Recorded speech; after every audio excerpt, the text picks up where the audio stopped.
परमाणु खतरे का इतना बड़ा सिग्नल ट्रंप ने पहले कभी नहीं दिया। एटम बम को लेकर डोनाल्ड ट्रंप ने वो पैनिक बटन दबा दिया है जिसके सेंटर में अब रूस, चीन और उत्तर कोरिया के साथ साथ पाकिस्तान भी नजर आने लगा है। डोनाल्ड ट्रंप ने एक इंटरव्यू में कहा कि पाकिस्तान परमाणु परीक्षण कर रहा है। पाकिस्तान के न्यूक्लियर टेस्ट वाली वार्निंग को लेकर के डोनाल्ड ट्रंप की टाइमिंग देखने लायक है। पाकिस्तान बॉर्डर के करीब भारत की तीनों सेनाएं बहुत बड़ा युद्धाभ्यास कर रही हैं। इसे लेकर पाकिस्तान में तनाव बहुत ज्यादा है। ये है एक्सरसाइज त्रिशूल, जिसमें आर्मी के 50,000 सैनिक शामिल हैं। समुद्री हमले के लिए एयरक्राफ्ट कैरियर आईएनएस विक्रांत से लेकर आईएनएस जलश्व जैसे जहाज भी इसमें शामिल हैं, जो दुश्मन के तट तक सेना को लॉन्च करते हैं। साथ ही राफाल से लेकर सुखोई और मिराज विमानों का इस युद्धाभ्यास में शामिल होना पाकिस्तान के लिए बहुत बड़ा संकेत है।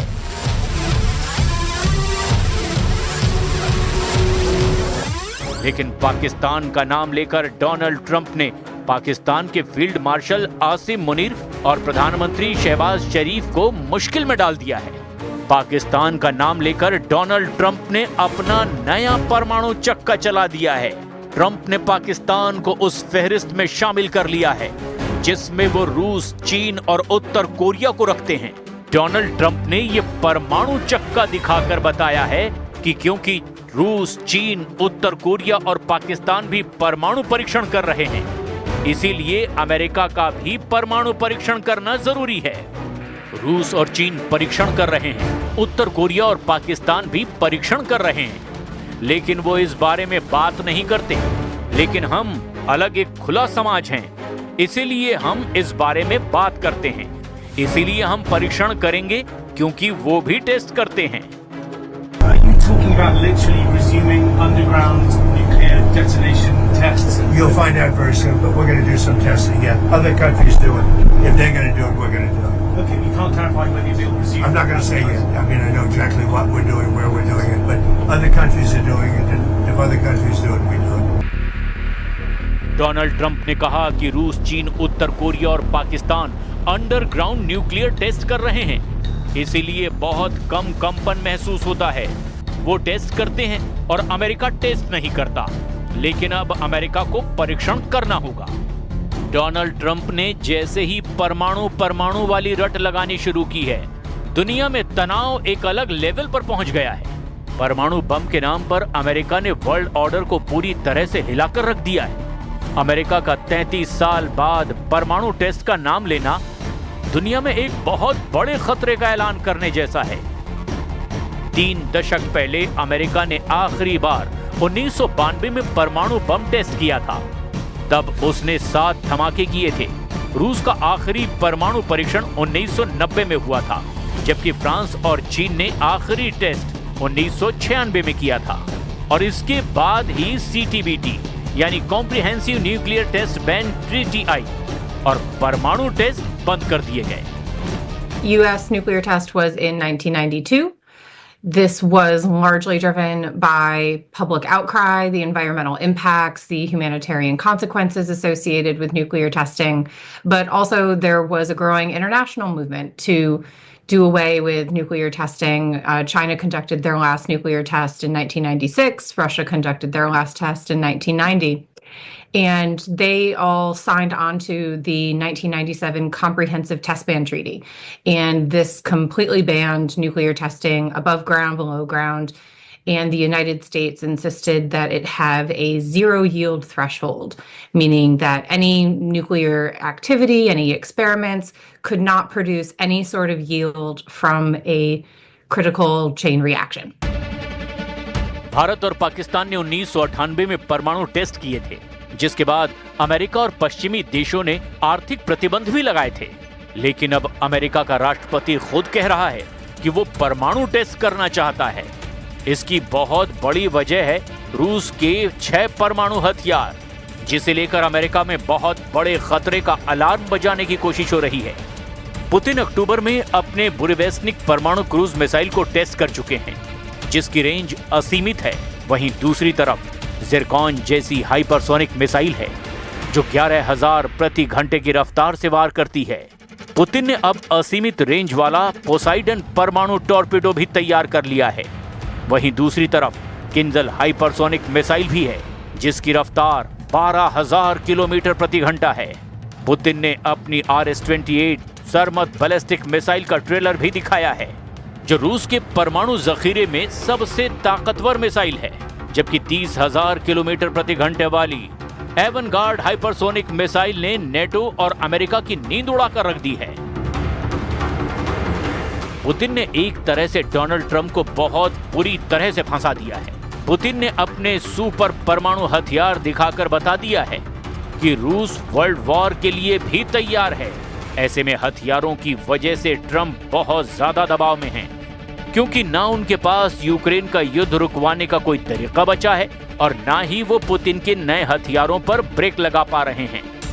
ट्रंप एक तरह से व्लादिमीर पुतिन के परमाणु ट्रैप में बुरी तरह से फंस चुके हैं। यही वजह है कि डोनाल्ड ट्रंप अब अपना परमाणु चक्का चलाकर बता रहे हैं कि अमेरिका के पास इतने परमाणु बम हैं कि दुनिया 150 बार पूरी तरह से तबाह की जा सकती है। डोनाल्ड ट्रंप ने कहा है कि हम अकेले देश हैं जो परमाणु परीक्षण नहीं कर रहे और मैं नहीं चाहता कि अमेरिका ऐसा करने में पीछे रह जाए। To do with others, they seem to all be nuclear testing. We have more nuclear weapons than anybody. We don't do testing. You know, we've halted it many years ago. But with others doing testing, I think it's appropriate that we do also. अब Iran के राष्ट्रपति ने Trump को डराने वाली एक बात कह दी है। राष्ट्रपति मसूद पजेश्कियन ने तेहरान में एटॉमिक एनर्जी ऑर्गेनाइजेशन का दौरा किया। उनको डिटेल में बताया गया कि अमेरिका के हमले के बाद अब ईरान के परमाणु ऊर्जा का कार्यक्रम किस क्षमता के साथ आगे बढ़ रहा है। पजेश्कियान के इस दौरे ने पूरे पश्चिम में एक बड़ी खलबली मचा दी है, क्योंकि उन्होंने कहा है कि ईरान अपना परमाणु कार्यक्रम फिर से और मजबूती से बनाएगा, जबकि ट्रंप कह चुके हैं कि अगर ईरान ने फिर से परमाणु बम बनाने की कोशिश की तो ईरान के ठिकानों पर वो फिर से हमले का ऑर्डर जारी करेंगे। अब ईरान का रुख देखकर लग रहा है कि वो ट्रंप से डरा नहीं है, बल्कि उसे आगे बढ़कर चुनौती दे रहा है।